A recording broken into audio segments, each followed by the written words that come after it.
The dust-laden wind carried the haunting melody of a harmonica across the parched plains of Willow Creek, Colorado, as Catherine Cooper clutched the leather-bound book to her chest, her heart hammering against her ribs as she approached the weathered cabin. It was 1878, and the small frontier town had become her unlikely home after fleeing the suffocating expectations of Boston society 2 years prior. The path to the isolated ranch was familiar now, though the butterflies in her stomach were as persistent as they had been on her first visit. The modest schoolhouse where Catherine taught had closed early that day due to the sweltering heat, giving her the perfect opportunity to deliver the promised treasure to young Thomas Steele, the bright-eyed 7-year-old son of the town's most respected and most widowed rancher, Garrett Steele. As she approached the cabin, the door swung open before she could knock. Garrett stood in the doorway, his tall frame blocking the sunlight, hat in hand, revealing sandy brown hair that curled slightly at the edges. His eyes, the color of a storm-tossed sea, softened at the sight of her. "Miss Cooper," he said, a smile playing at the corners of his mouth. "Tommy's been watching the trail for you all day." Catherine felt warmth flood her cheeks. "I promised him a new book. I never break my promises, Mr. Steele. Pa, is it Miss Cooper? Is she here?" Came an excited voice from inside the cabin.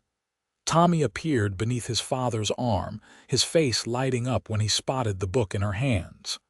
"You brought it, the new adventure book." "I did indeed, Tommy," Catherine replied, kneeling down to the boy's level. "All the way from Denver on yesterday's stage." Tommy reached for the book reverently, his small fingers tracing the embossed title, The Adventures of Tom Sawyer. His eyes, so like his father's, grew wide. "It looks mighty fine, Miss Cooper, but what, Tommy?" Catherine asked, concerned by his sudden hesitation. Tommy shuffled his feet, looking up at his father, then back to Catherine. I mean, I'm not as good at reading the big words yet.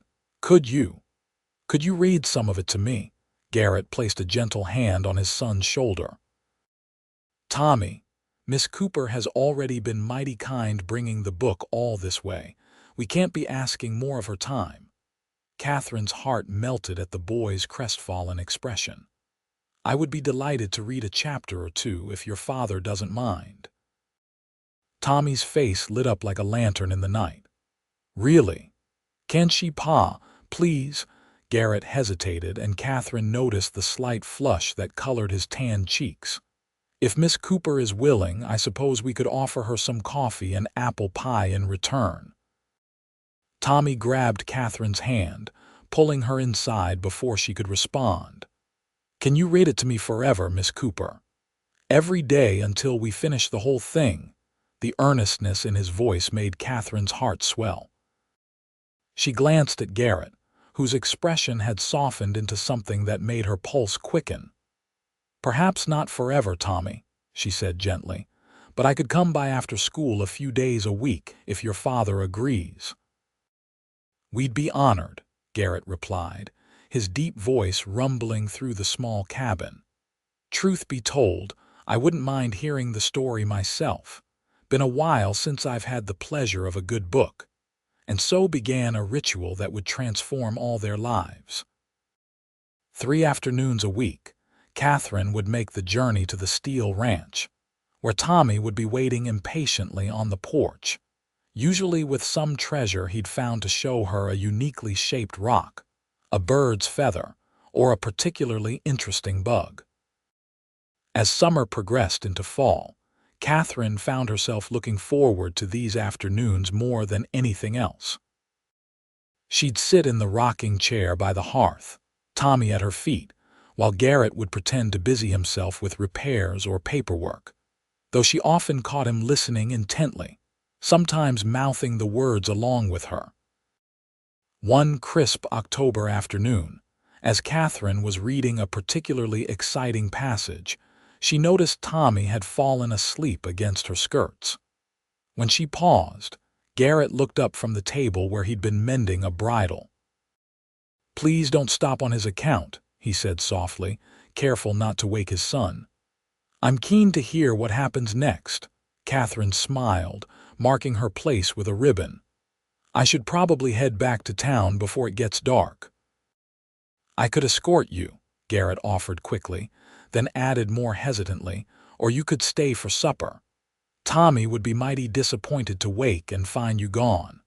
Something in his voice told Catherine it wasn't just Tommy who would be disappointed.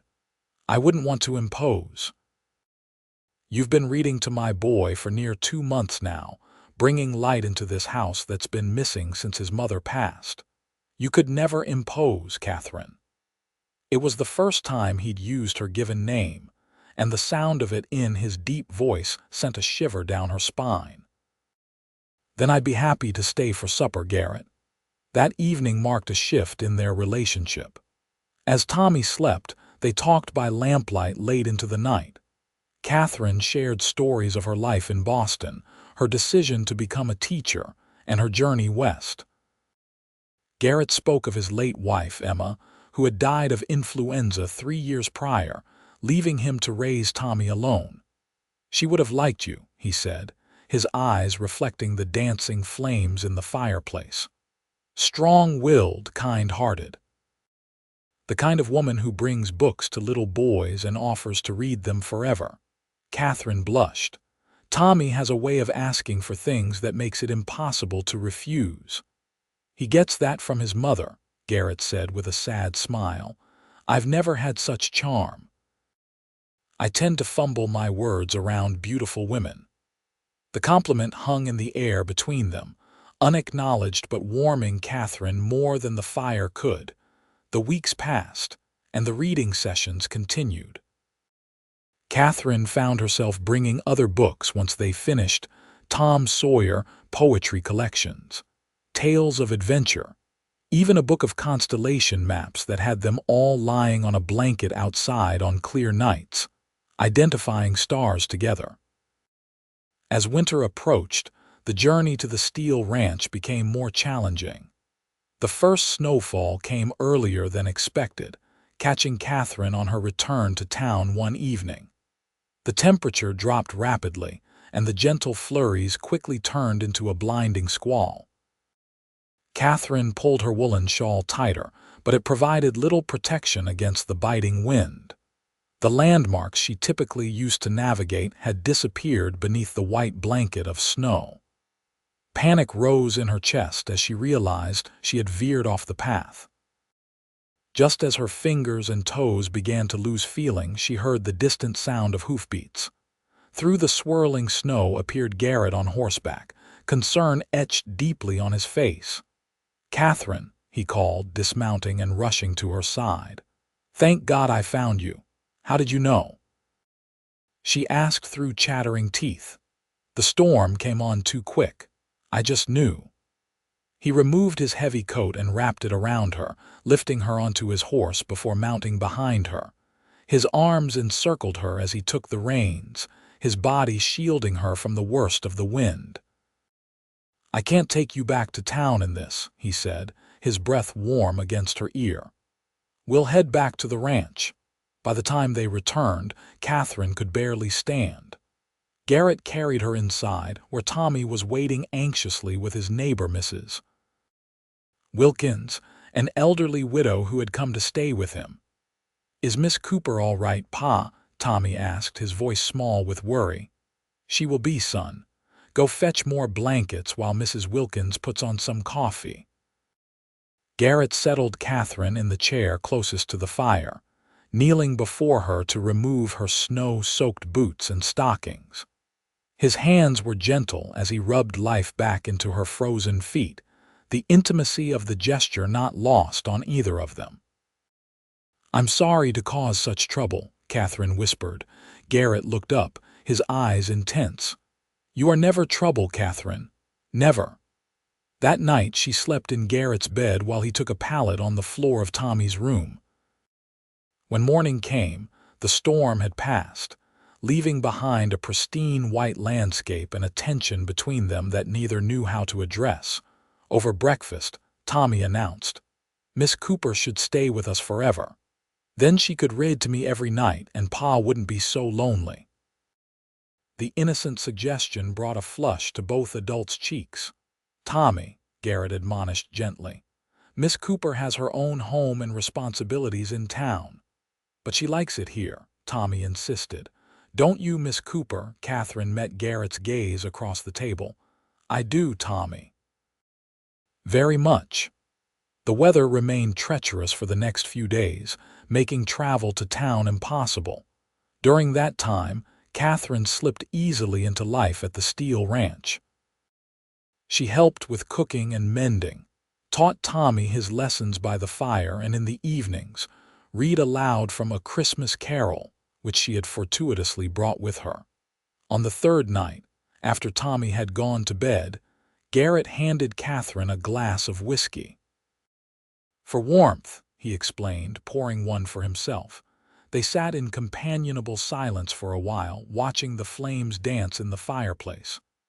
"I never thought I'd feel this way again," Garrett said suddenly, his voice barely above a whisper. Catherine's heart skipped a beat. "What way?" "Like maybe the future holds something bright." He turned to face her, the firelight casting shadows across his features. "Catherine, I don't have much to offer. This ranch, a hard-working life, and a boy who already thinks the world of you, but if that could ever be enough—" "Garrett," Catherine interrupted, placing her hand over his. "I left Boston because I was suffocating in a world where women were valued only for their family connections and ability to host dinner parties. I wanted a life with purpose, with meaning. I found that here teaching. And now. He prompted when she hesitated. "Now I find myself looking forward to these reading sessions more than anything else, not just for Tommy's sake."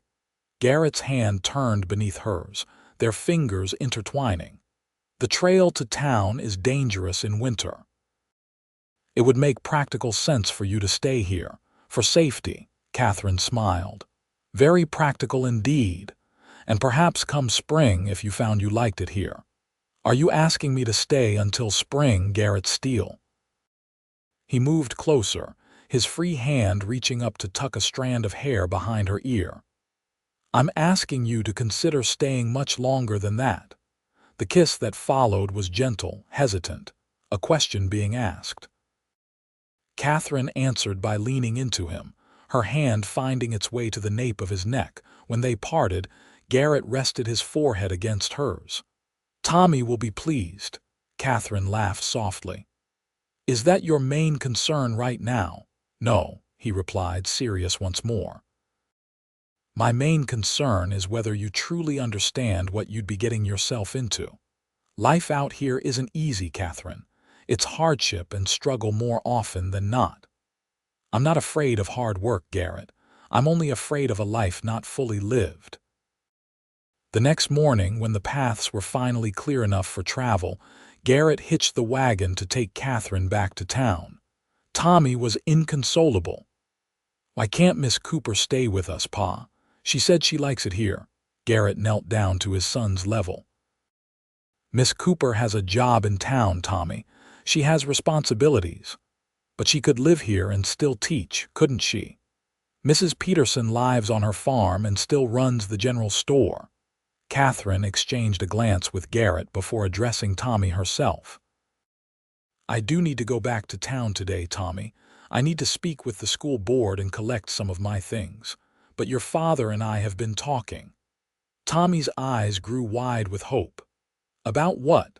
"About me possibly staying here, not just for reading sessions, but as part of your family." "Really?" Tommy looked between them, scarcely believing his ears. Like you'd be my new ma." Catherine's heart caught in her throat. "If that would be all right with you."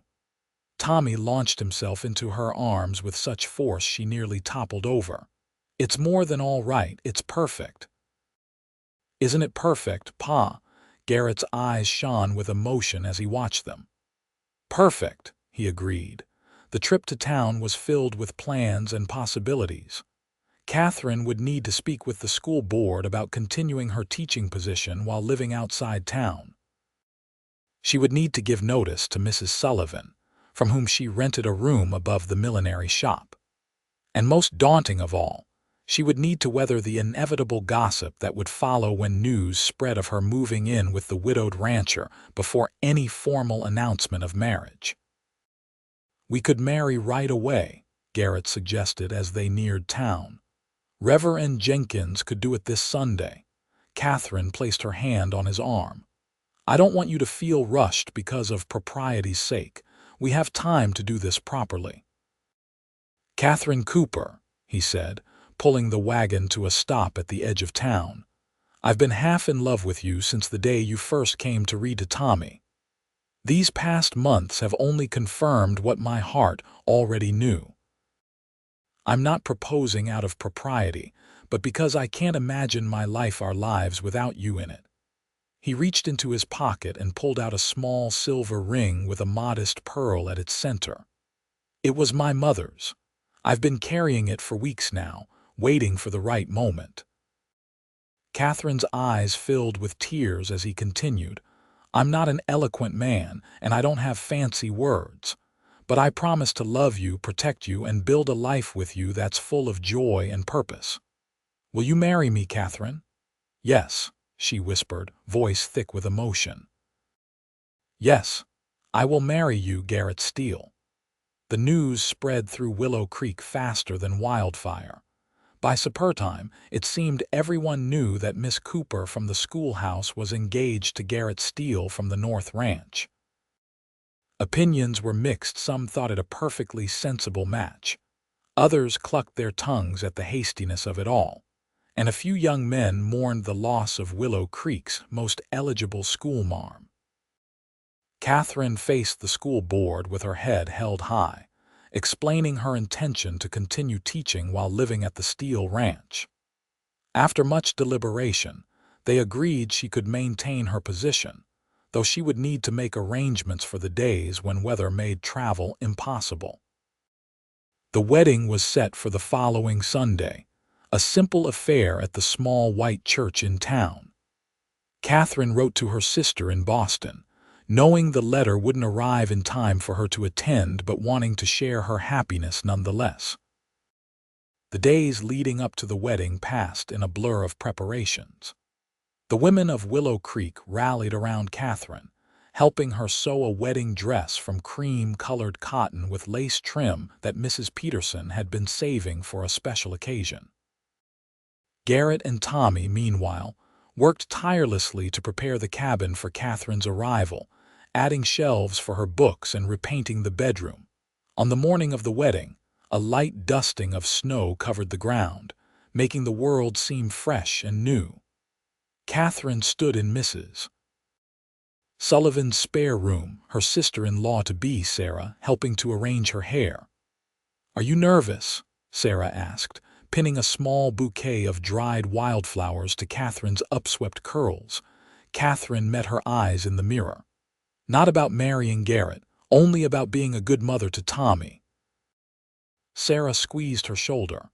"That boy already adores you, and from what I've seen, the feeling is mutual." "It is," Catherine admitted. "From the first day he asked me to read to him forever, I think a part of me knew we were meant to be a family." The ceremony was brief but heartfelt. Tommy stood proudly beside his father, holding the rings on a small cushion Sarah had sewn. When Reverend Jenkins pronounced them husband and wife, Tommy was the first to cheer, causing laughter to ripple through the congregation. The celebration afterward was held at the town hall, with everyone contributing food and drink. As the afternoon wore on, Catherine found herself momentarily alone, watching Garrett across the room as he spoke with some of the other ranchers. He caught her eye and smiled, excusing himself to make his way to her side. "Mrs. Steele," he said, taking her hand, "how does it feel?" "Wonderful," she replied honestly. "Like finding a home I didn't know I was looking for." Later, as they drove back to the ranch, their ranch now, Tommy sat between them on the wagon seat, chattering excitedly about all the books they would read together.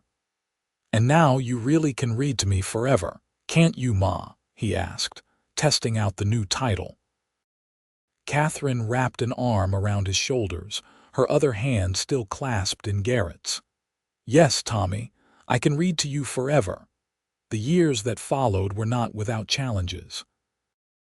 The harsh Colorado winters, failed crops, and cattle lost to disease or predators tested their resilience time and again. But through it all, the small family found strength in each other. Catherine continued teaching, eventually starting a small school on their own property when more families settled in the area. Garrett's ranch prospered under their combined efforts, expanding to include more livestock and a small apple orchard that had been Catherine's idea. Tommy grew into a thoughtful young man with his father's strength and his stepmother's love of learning. And 2 years after the wedding, he was joined by a baby sister, Emma Sarah Steele, followed 18 months later by a brother, James Cooper Steele. On the evening of their 5th wedding anniversary, Catherine and Garrett sat on the porch of their now expanded home, watching their children play in the yard.